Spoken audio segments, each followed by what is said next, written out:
everybody, welcome back to my YouTube channel. This is Tea with Aru. This is where we just come to have tea and have meaningful and impactful conversations that can change us as a society, conversation that can shift our thinking and actually really just help us navigate life. So today I have my special friend, my guest.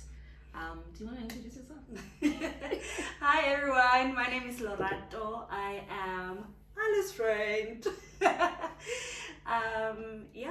I'm also a storyteller. I'm a storyliner by profession and a script writer in the South African film and television industry. Thank you so much. Thank you so much for making the time to come to have this conversation.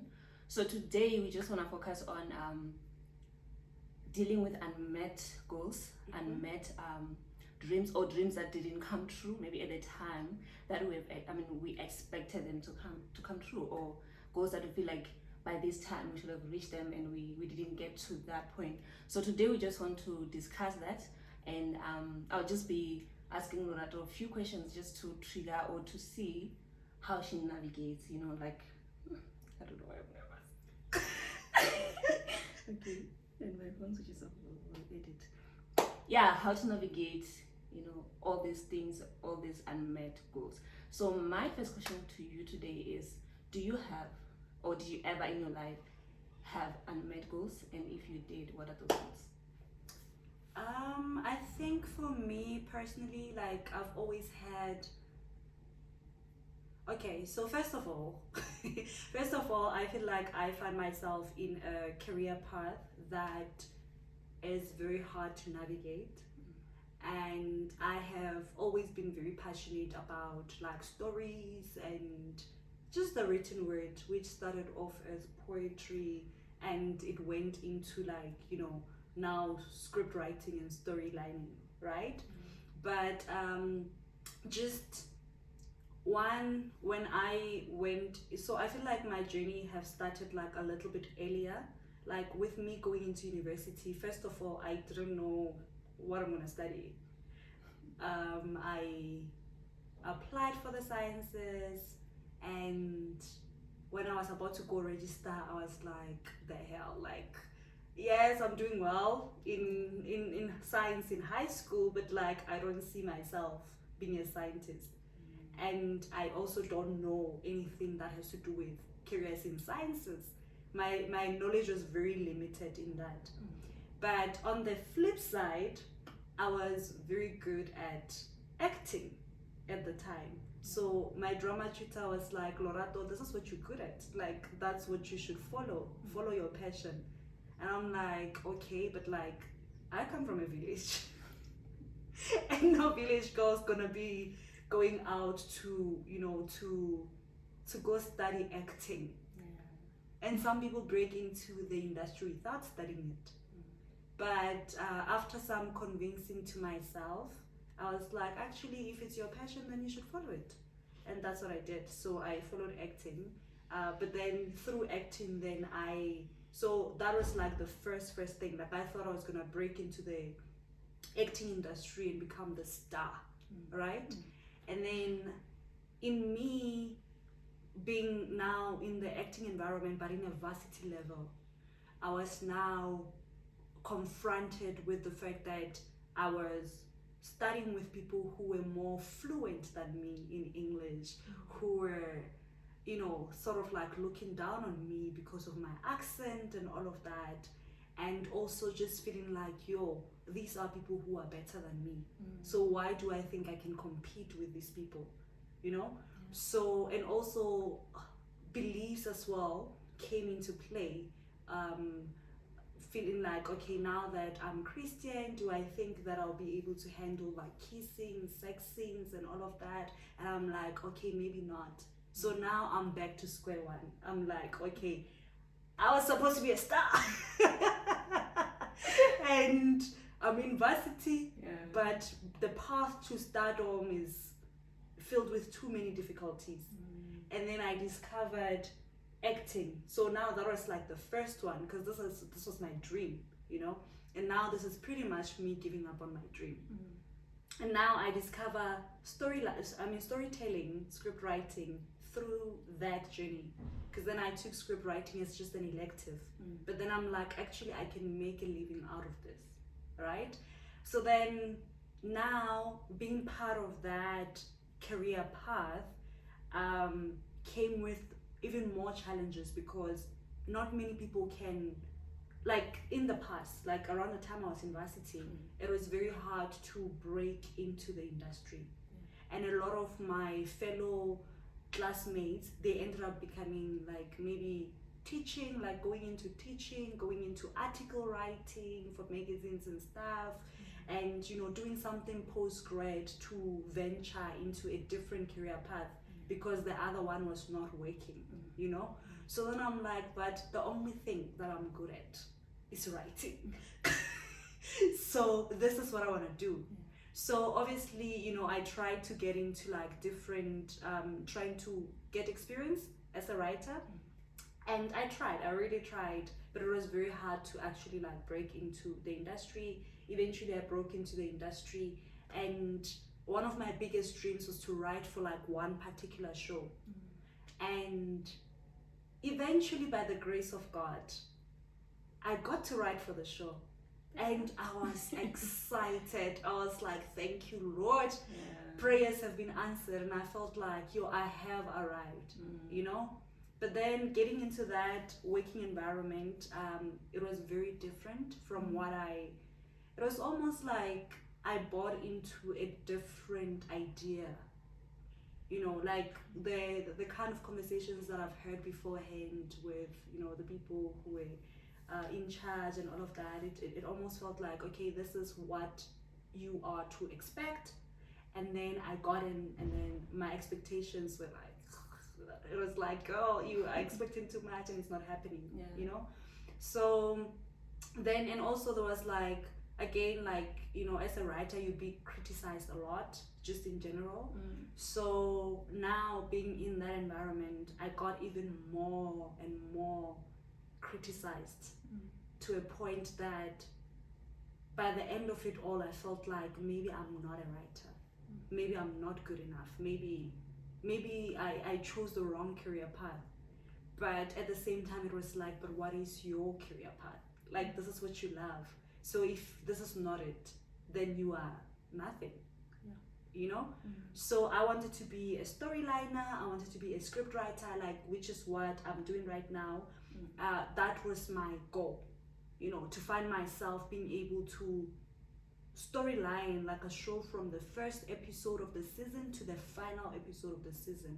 And that was my dream. Like, it was so huge. That's what I was praying for and all of that. And being part of a company that produces something that can offer me that opportunity, and finding myself being ridiculed over and over again, and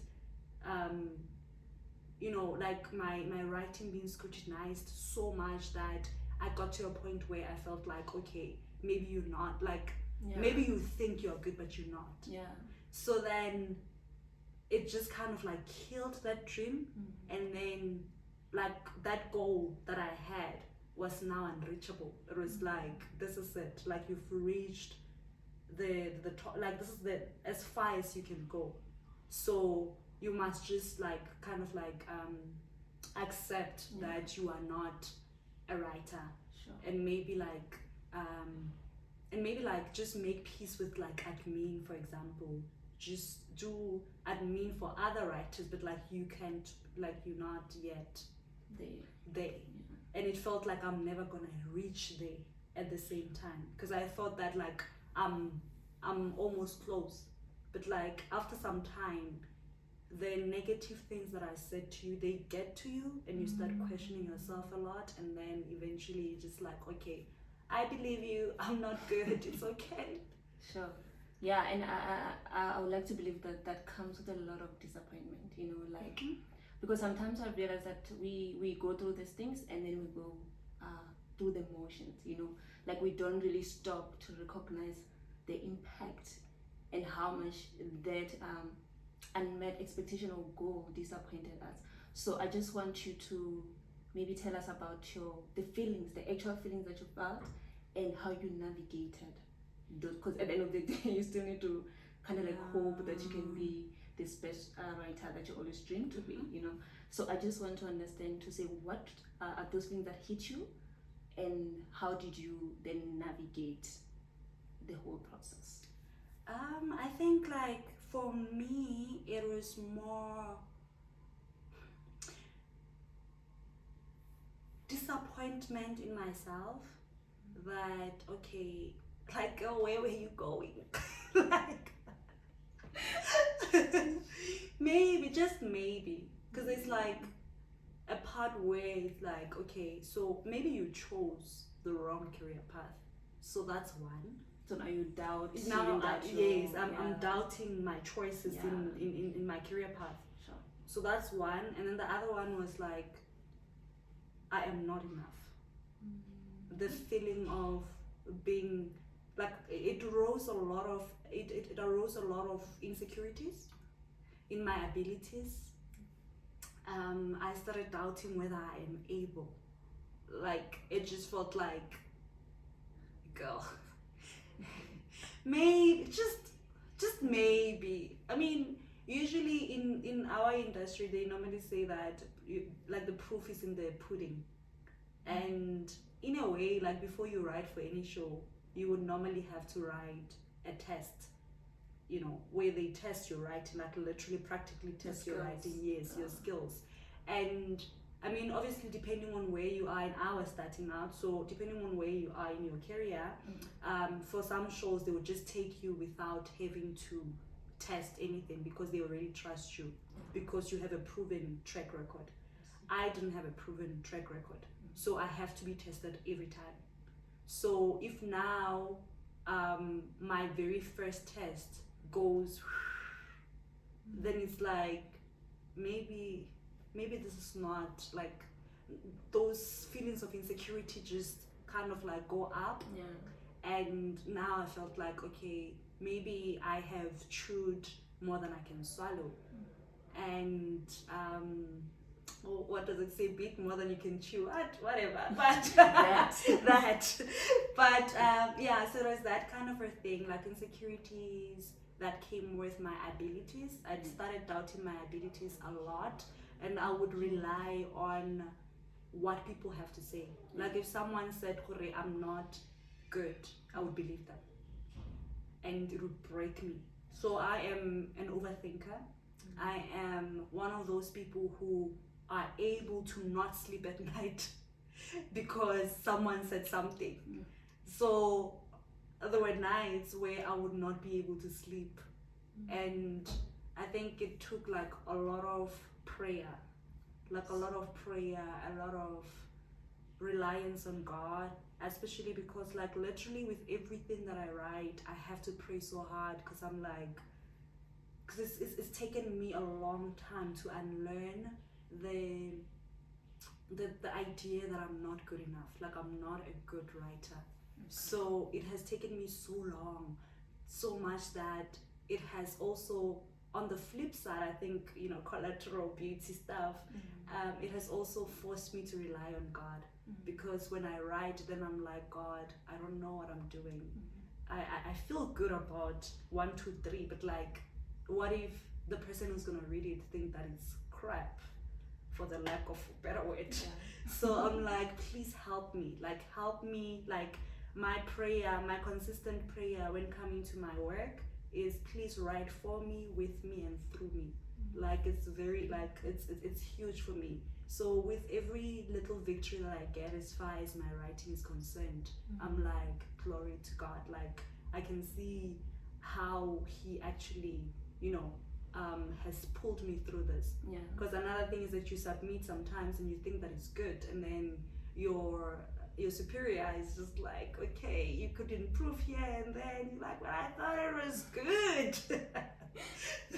So definitely, I think those were the feelings, and to be honest, I can only say talking about it helped, and speaking to God about it. Yeah, that's really interesting. So I think what I want to ask you also is that, do you see, because I feel like you actually took the time to identify the feelings that were coming, you know, out of that situation, and also to have strategy as to how to navigate them like your faith came in, and the people around you came in. So I just want to ask you if you see the need, or is there a need to interrogate those emotions? Is there a need to stop and say, no man, it hurt that I didn't meet that goal. It hurt that I didn't reach that, I didn't get to do what I thought by this time I'll be doing, Like, do you think it is important for us as people to stop and mourn those unmet goals or dreams that are not coming at the time? Because as people we plan, as a people we have goals and we have dreams, and you set kind of like we set out our lives, even though God says, my plan prevails, but we still plan. And I just want to hear from you what you think about it, to say, is it important for us? Is there a need to even stop and mourn, stop and interrogate, and acknowledge what's actually happening? I think it's definitely important, because if you think about it, like anything in your life, you need to accept that it's happening, and because if you accept that this is the situation, then you are able to find a way to heal from it. So I think for me, like, the feelings that were attached to this process were very much on my face, and I know for some people it's not. And I think it's very important for you to like kind of like take a step back and be like, okay, so this is where I would have wanted to be at this point in time, but there is, but I'm not there. So how do I move from here to there? And obviously it's hard when you are right in the middle of the situation. And I think for me, it took like, I cried a lot, like I'm a crybaby, so it helps. So I cried a lot, just like mourning this, because I'm like, this is your God, this is what I want, this is what I want, and it's not happening. I have spent days, I remember one weekend in particular, after I thought that, I had gotten like a promotion, to actually finally doing that, like finally, being able to do what I wanted to do, be able to write full time. And then on that Friday, before I actually had to officially start, I get this email that says it's no longer happening, and I'm being like completely given a position that's not what I was promised. And I'm like, so basically I was now demoted, essentially, before I even started my promotion. So then I'm like, like, I don't even know how to describe that, but like, it was the most painful thing that I've ever felt. And maybe I felt other pains before, but like at that time, it felt like it was the most painful thing I've ever endured. And not only that, it also felt like God played me. Because I'm like, God, I've been praying for this. I've been praying for this. And then you're like, my child, here you go, candy. And then you just take it out of my mouth. Eyeball. So I think I was honestly not even like, I was angry at the person who has removed that, but I was also it was a wrestle with God, because it just felt like I said, like, as far as my career is concerned, with just how difficult it's been for me to find myself where I am today, I've had to rely on God a lot. I've had to be like, God, this is what I want, this is what I would like to do, and please, can you help me? And I've seen God moving. And when I did finally get what I wanted, I praised God. I was so happy. I'm like, God, you had done it. He done it, And then the next thing, it's gone. And I'm finding out that it's gone a few days, like on a Friday, and I'm starting on Monday. Like, how does that even work? So it was so painful, and I wrestled a lot with God, because I'm like, this is not what I set out to do for the whole year. I set out to write. I'm a writer. And when that happened, it was like a big explosion to my world, because then it meant that actually, Lorato, all those insecurities that you had about you not being good enough, that were now, kind of like lifted when you got the promotion. And now that the promotion somehow disappeared again, they were right. Like, you are not who you, girl, you're not the thing that you think you are. You're not. Because if you were, then this would still be happening. So it shattered my world, and I continued wrestling with God. And I think, like, if you believe in God, like, it's important to wrestle with him and tell him that, like, God, I don't know, like, you did me dirty here. I don't know, like, if we're being honest, you did me dirty here. It's very important.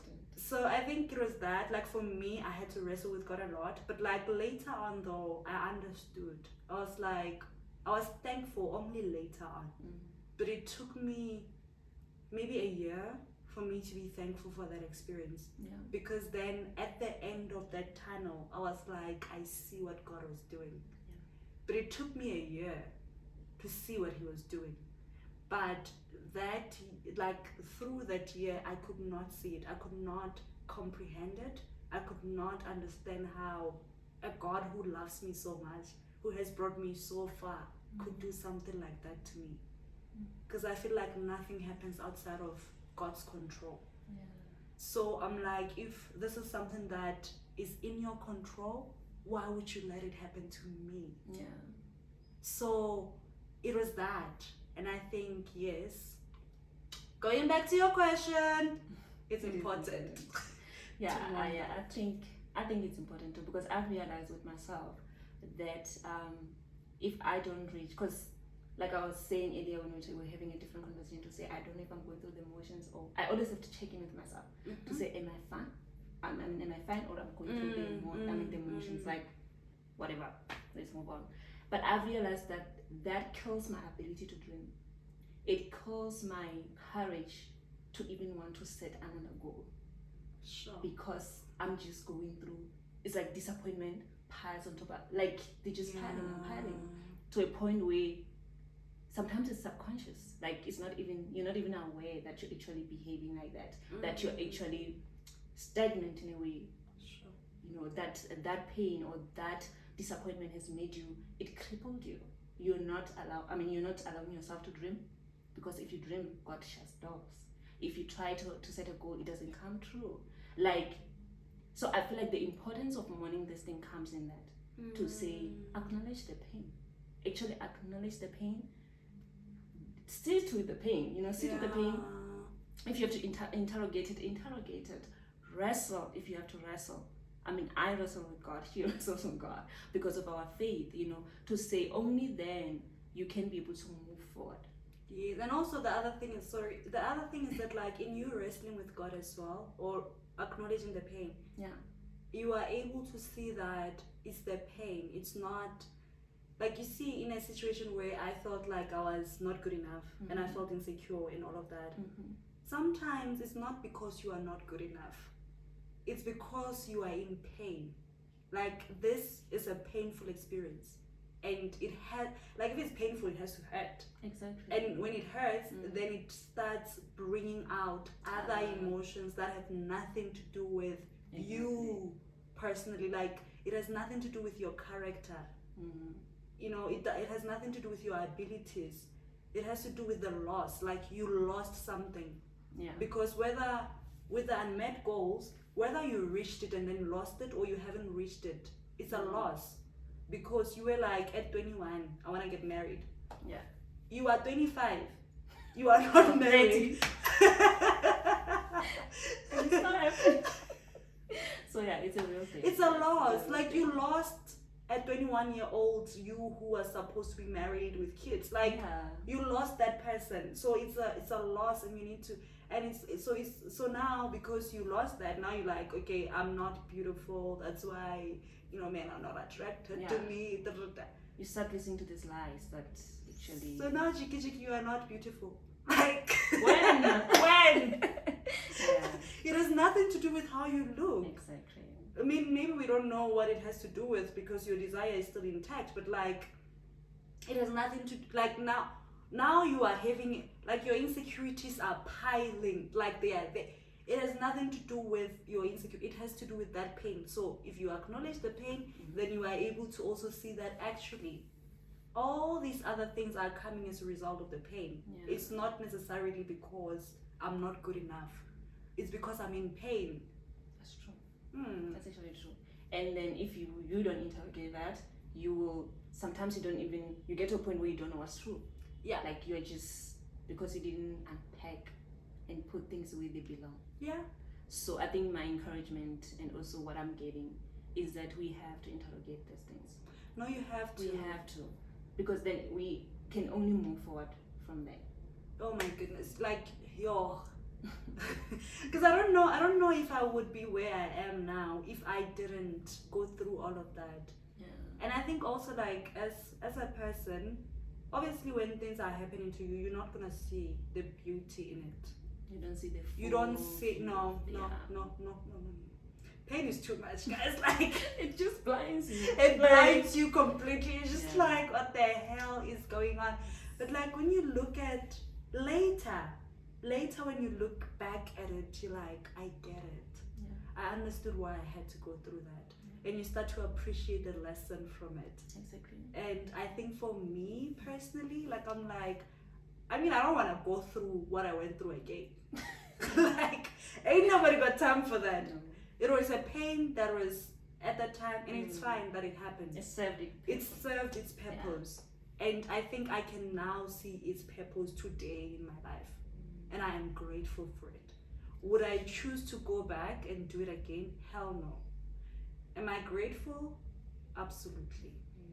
It has built me to be a stronger woman than I was back then. So I am grateful for that.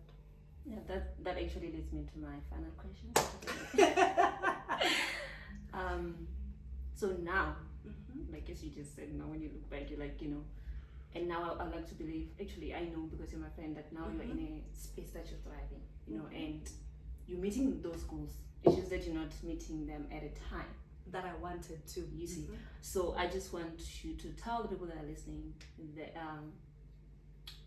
like how now the perspective, like your perspective now, looking at that situation, and also just the encouragement to say best things, they don't always happen at the time that you think will happen. Like it can happen. You can want to have a good family, married by 25, and you get married at 30, but still you have a great, maybe at 25 you're going to make such silly mistakes, and maybe you're going to end up in divorce. I just want you to encourage the people that are watching that, like now when you see yourself now where you're at, what's your perspective now? Yeah, so I think for me personally, my people,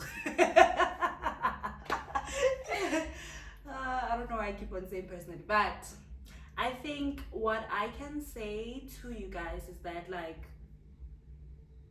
you want, like, again, like, if, especially for someone who believes in God, you also know that, like, you will make plans. Like, you would say, okay, this is what I want, this is when I want it. Yeah.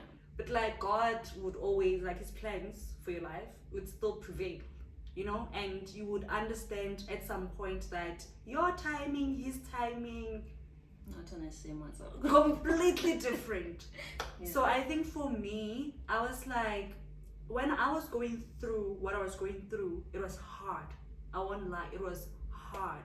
But, like, at the same time, it actually pushed me, because then I realized that I cannot be comfortable with where I am at. Like, it was like you were thinking that this place is gonna provide you with the security that you needed, because you thought that was it. Like, this is it for you. Yeah. Right? And then that security was stripped from me. So then it was like, hey, wake up.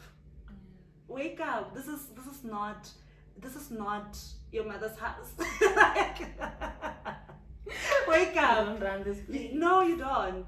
So then it pushed me to dream bigger. It pushed me to look for other opportunities, because I looked back into myself that before I actually started the job, I used to dream. I used to try and find opportunities. Like, I used to be that person. I was very ambitious. And then I thought I had reached my goal, and then I stopped, because I thought that's where, you know, You've arrived. yes, I've arrived. And then life taught me that, girl, you haven't, right? Don't And be then comfortable. yes, and then I was like, wake up. And even though it was so painful, it pushed me to start and try to find other opportunities, stop sleeping on myself, and like stop sleeping on yourself. Like, that was like the biggest one for me. And then I started now remembering that you have not arrived, so you need to actually, like, you know, keep on trying. And then I started trying harder. And obviously, and also I think one thing that I forgot to mention is that, like, I think God knew that I'm not gonna move unless He pushes me. Like, because sometimes you are aware that this is like something has to change. Because I was aware that, like, where I was, nothing was ever gonna change. If I wanted growth, I had to get out. But at the same time, it provided me with the security of knowing that at the end of the month, I have a salary. So now, God knew that the only way, but obviously these are things that you learn only later. God knew, yes, when you look back, because God knew that unless He pushed, like, literally kick me, like, get out, I'm not gonna. I'm gonna be very comfortable in that security and still cry every day over everything that it comes with. So then He literally, like, took me out, like, removed me, ended my contract. And when that happened, though, I was so happy. For the first time, I was so happy. Girl, I didn't have a plan, but I was happy. I was so happy, and it gave me peace. Like, I think I was at a point where I was at peace that it's okay. Like, it's okay. And I was happy. And obviously, a few months down the line, there's no money to maintain my life, and that becomes even more difficult. But I think now that I have, so then I finally, you know, started a new job, and in this job they gave me an opportunity to train as a storyliner, which is what I always wanted. So I trained as a storyliner, and I got a boss who is still very patient with me, who's very, guys, I feel like this man, he saw me. And even though I was making so many mistakes, and he would, even when he got frustrated with me, I would not see the frustration. I knew that I would be frustrated with me. Like, I'm like, if I were you, I would be frustrated with me. But he would be very much like, walk with me. Like, he walked with me, and I want, like, he walked with me. Up until, you know, about 2-3 months down the line, he was like, I think you are ready. I think you are ready to handle this on your own. And he gave me that trust. You know, he walked with me, and then he gave me the trust. And I was like, yo. And I was like, I need to keep on making this man proud. You know, so that he actually knows, like, he can actually see why his method worked with me. And I actually really, like, worked hard. Again, kept on praying, guys. I kept on praying. Like, God, please, as I write this, be with me, write with me, for me, and through me, please. And as time went, and I actually, like, really grew. Like, I grew. Like, believe her. Like, You're doing the most. Like, So basically, all I'm saying is I finally reached the point in my career that I've always wanted to reach. In my plan, where I am right now, I feel like I'm at a point in my life where I'm thriving. I feel like I'm at a point in my life where I'm thriving, where I look back at the year ago and I'm like, the difference.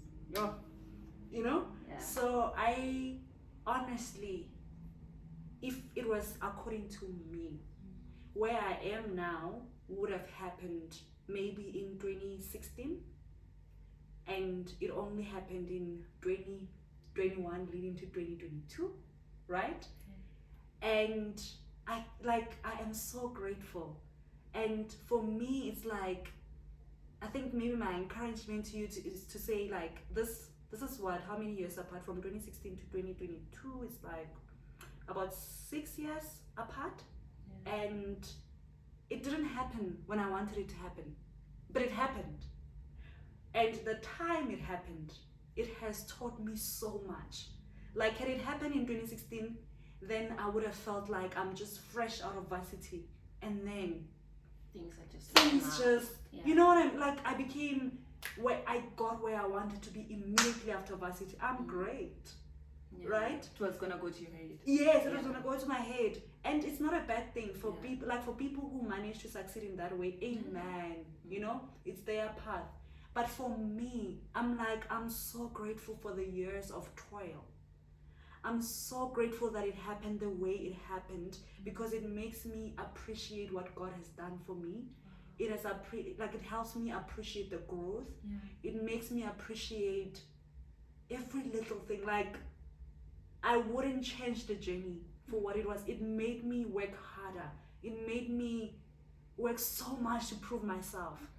You know, it made me go to the throne of God and wrestle with God. And I think if I had just went like, woo, then I didn't have any reason to be wrestling with God. Like, I'm good at this. You know? So yeah, I think that would be like, I don't even remember what your question was like. I think you answered my question. But yeah, Lorato, thank you so much. Thank you so much for coming. And I think it's something that we can go on and on about. I mean, we can even do part 2 if we have to do part 2. But thank you so much, because I really just wanted to shine the light on that, because I feel like most of us, we wounded our dreamers. We wounded, what's the word, idealists? Yes. And we don't dream anymore because we wounded, but we're just sitting with the wounds. We're not unpacking, we're not dealing with the wound. Because if the wound does not heal, it's like when I have a sore, the last thing I need is something to go there. Yes. So I won't expose myself to a situation that might go back to that wound, because it's not dealt with, it's not healed. But the moment you heal, you go back to the drawing board, you go back to dreaming again, you know. So thank you so much for sharing your wisdom with us, and also just really putting your life out there and telling us your struggles and also your victories, you know. Yeah, thank you so much, and do subscribe, guys. Subscribe, guys. Like, comment. Like, if you really want to engage with the continue to engage, you can comment, and we can just share our ideas, our thoughts, and yeah. Bye. Bye. It got stinging. It was longer than I thought.